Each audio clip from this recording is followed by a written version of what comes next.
వి gold trusted gold buyers. మీరు తాకట్టు పెట్టిన బంగారాన్ని విడిపించి ఈ రోజు ఉన్న మార్కెట్ ధరకు కొనబడును.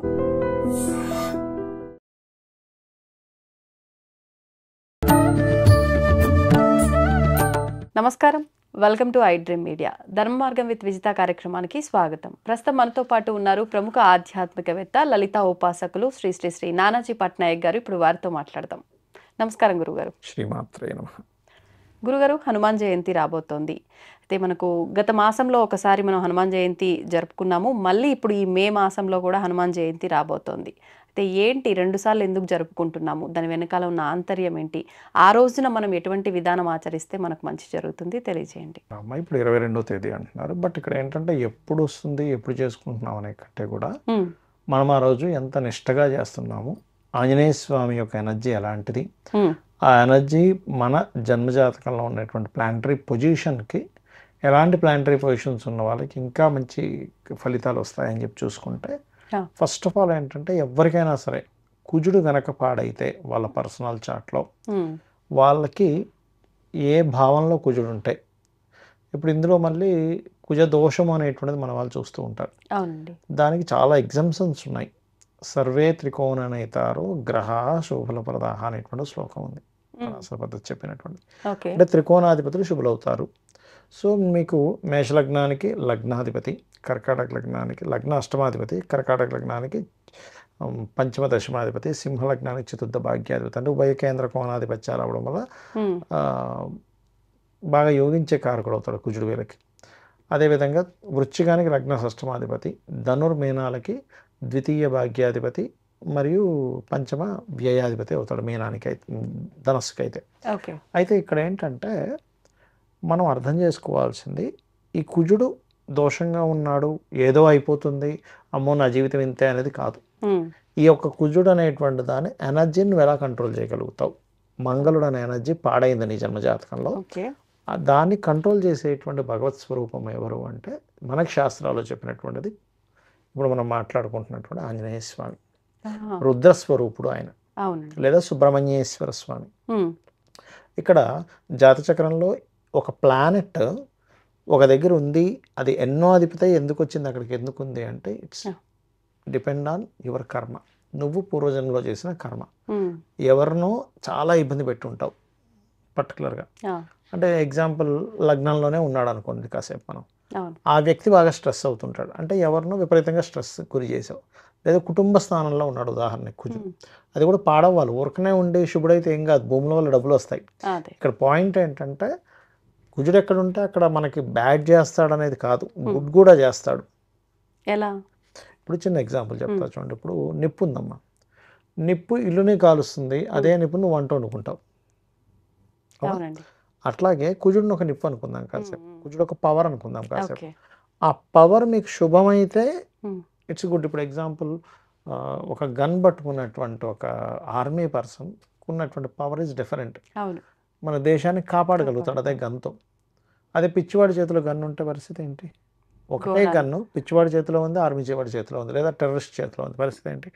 అట్లాగే మన లగ్నానికి కుజుడు శుభుడై 2వ స్థానంలో ఉంటే భూముల వల్ల కొన్ని కోట్లు సంపాదిస్తాడు. పాప అయితే భూములు కొనడం వల్ల ఇబ్బంది, లేదా కుటుంబ సభ్యులతో ఇబ్బంది. అంటే ఇబ్బంది అంటే ఆ కుజుడేదో మనల్ని ఇబ్బంది పెడుతున్నాడు అని కాదు. అక్కడ నువ్వు పాస్ట్ లైఫ్లో కుటుంబ సభ్యులను నువ్వు ఇబ్బంది పెట్టావు, అందుకని ఈ జన్మలో నువ్వు కుటుంబ సభ్యుల ద్వారా నువ్వు ఇబ్బంది పడాలి. అదే కర్మ సిద్ధాంతం. సో ఇక్కడ ఏం చేయాలి మనం? ఓకే, నేను పాస్ట్ లైఫ్లో ఏదో చేశాను, నేను ఇప్పుడైనా సరే నేను మార్చుకోవాలి, నా తత్వాన్ని రియలైజ్ అవ్వాలి.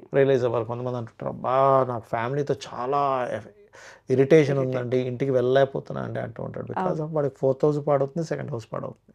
ఇంకొంతమందికి 3rd హౌస్లో పాడైపోయి ఉంటాడు. అప్పుడు ఏంటంటే సిబ్లింగ్స్తో గొడవలు, అన్నదమ్ములతో గొడవలు, లిటిగేషన్స్. కొంతమందికి పంచమంలో ఉంటాడు, అప్పుడు సంతానం ద్వారా ఇబ్బంది. కొంతమంది కారులో ఉంటే అసలు ఎప్పుడైనా గుర్తుపెట్టుకోండి, 6వ స్థానంలో మార్స్ ఉన్నాడు అంటే ఆ వ్యక్తికి మన శత్రువు అవ్వకూడదు, శత్రువు నాశనం అవుతాడు.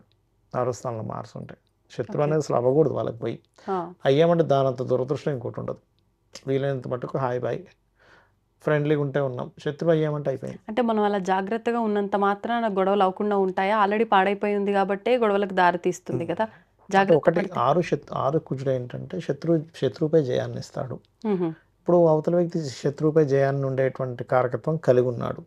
మనం శత్రువు అవడం వల్ల మనం ఓడిపోతాంగా, అనవసరంగా ఇబ్బంది పడతాంగా. అందుకని ఇప్పుడు చాలా మంది కుజదోషము మీకు వివాహం అందుకే అవ్వట్లేదు అంటారు. 7th మార్స్ అయితేనే మనం తీసుకోవాలి దాన్ని. అది కూడా 7th మార్సే. శుభుడైతే ఏం కాదు. శుభుడైతే ఏమవుతుందంటే వీళ్ళకి వివాహం అయిన తర్వాత నుంచి ల్యాండ్స్ వల్ల బాగా కలిసి వస్తాయి. అంతేగాని చాలామంది ఏంటంటే ఇవాళ రేపు పిచ్చి పిచ్చి ఆశ్లేష నక్షత్రం చేసుకోకూడదు, మూలా నక్షత్రం మంచిది కాదు, అమ్మో ఆడు సప్తమంలో కూర్చున్నాడు. సప్తమంలో కూర్చున్నాడు అంటే ఇప్పుడు కొంతమందికి భార్య ద్వారా భూములు కలిసి వస్తాయి. శుభుడై సప్తమంలో కూర్చున్నాడు, ఖచ్చితంగా భార్య ద్వారా కలిసి వస్తాయి. అది మనం అర్థం చేసుకోగలగాలి. అట్లా 8th హౌస్ కూర్చున్నాడు, యాన్స్టర్స్ ప్రాపర్టీస్ కలిసి వస్తాయి శుభుడైతే. అయితే ఇక్కడ ఏంటంటే అట్లా ఒక్కొక్క భావాన్ని బట్టి మనం క్యాలిక్యులేషన్ చేసుకోవాలి, కానీ ఏదో అట్లా చేయకూడదు. ఇక్కడ మనం హనుమంతుడి గురించి మాట్లాడితే ఎందుకు ఈ టాపిక్ వచ్చిందంటే, ఎవరైతే కుజుడు ద్వారా నాకు కుజుడు బాగాలేడు, అమ్మో చాలా ప్రాబ్లమాటిక్గా ఉంది అని, కుజుడు అండ్ శని ఈ 2 గ్రహాల ద్వారా నాకు చాలా ఇబ్బంది అయింది. ఇంకోటి ఏంటి, ఈ 2 గ్రహాలు కలిసి ఎవరికైనా ఉన్నాయి, అది ఇంకా డిఫరెంట్ కాంబినేషన్. అది అంటే వాళ్ళల్లో మీరు గమనించండి, ఎవరి జన్మజాత చక్రంలో అయినా మార్స్ అండ్ సాటర్న్ కలిసి ఉన్నారంటే ఒక శక్తి క్రియేట్ అయింది అక్కడ.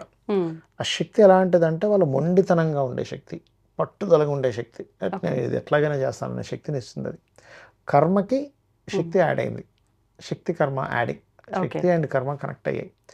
అలాంటి వాళ్ళకి ఒక్కొక్కసారి వాళ్ళకి ధనయోగాలు పట్టాయి అనుకోండి, ఈ మనకి చూడండి గనులు, లేకపోతే మనకి చూడండి క్వారీస్ అవి నడుపుతూ ఉంటారు, లేకపోతే మైనింగ్, ఇవన్నిట్లో కలిసి వస్తుంది ధనయోగం. దానికి పడితే దానికి ధనయోగం పట్టకపోతే దానంత డ్రాస్టిక్ యోగం మరొకటి కూడా లేదు. దానికి 8th హౌస్ వచ్చింది అనుకోండి, యాక్సిడెంట్స్ అవ్వడం, చాలా ఇబ్బందులు పడడం ఇస్తూ ఉంటుంది.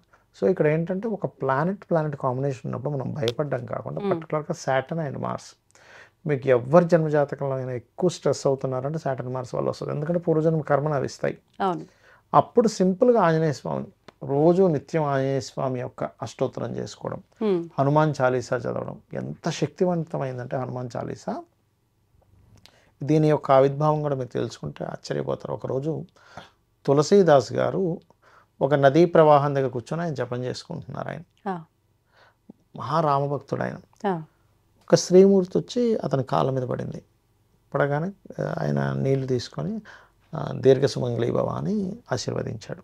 ఆవిడ ఏంటంటే, స్వామి ఏం ఆశీర్వదిస్తున్నారు, వెనకాతల వస్తున్న శవం పట్టుకొని వస్తుంది మా భర్తదే, సో మీరేమో ఇట్లా అన్నారంటే, ఆ రాముడు నా నోట తప్పు పలికించడమ్మా పద అని చెప్పి వెళ్తాడు. ఆయన వెళ్ళి నీళ్లు తీసుకొని రామ మంత్రం చదివి జల్లంగానే లేస్తాడు ఆ వ్యక్తి, చనిపోయిన అతను.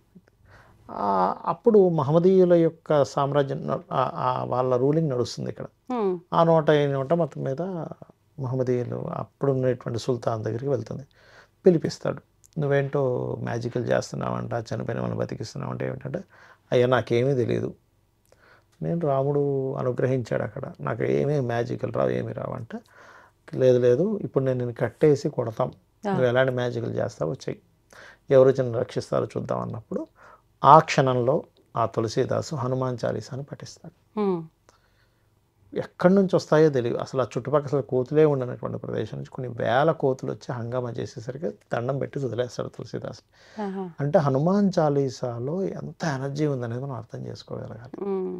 ఎవరైనా నిత్యము కనుక హనుమాన్ చాలీసా చదవగలిగితే, కేవలం ఏదో హనుమాన్ జయంతి రోజు మనం ఏదో జెండా పట్టుకొని తిరిగాము, టెంపుల్కి వెళ్ళిపోయాము, రాముడు పూజ చేసుకున్నాము, ఆంజనేయ స్వామి చేసుకున్నాం, అలా కాదు. నిత్యము హనుమత్ ఆరాధన చేసే వాళ్ళకి పాయింట్ నెంబర్ 1, మీకు ఎటువంటి బ్లాక్ మ్యాజిక్స్ జరగవు. ఓకే ఆయన ఇది కనుక మీకు ఉంది అంటే 2 విషయాలు జరగవు. ఒకటి రామాయణం చదవడం, రామ మంత్రం అండ్ ఆంజనేయ స్వామి చేస్తూ ఉంటే నెగటివ్ ఎనర్జీ మీ గడప తొక్కి లోపలికి రాదు, గుర్తుపెట్టుకోండి. రెండవది, మీకు కష్టతరమైనటువంటి మహాదశలు అంతర్దశలు ఏమొచ్చినా సరే దాన్ని మీరు తట్టుకునే శక్తి మీకు వస్తుంది, హ్యాండిల్ చేసే శక్తి వస్తుంది. ఓకే, ధన్యవాదాలండి. శ్రీమాత్రే నమః. తవ్వండి, తవ్వుతున్న శివలింగం సరే దాన్ని అట్లా కప్పేసేయండి, చూపించదండి. కృష్ణ ఇస్ దేర్, మూర్తి పూజ కాదు, సాక్షాత్ బ్రజేంద్ర నందన భగవాన్ ఉన్నారు మూర్తిలో. ఏమీ ఆశించకుండా ఆరాధించే వాళ్ళు కూడా ఉన్నారా ప్రభుజీ? నిజమైన భక్తి అంటే మనకు తెలియదు కాబట్టి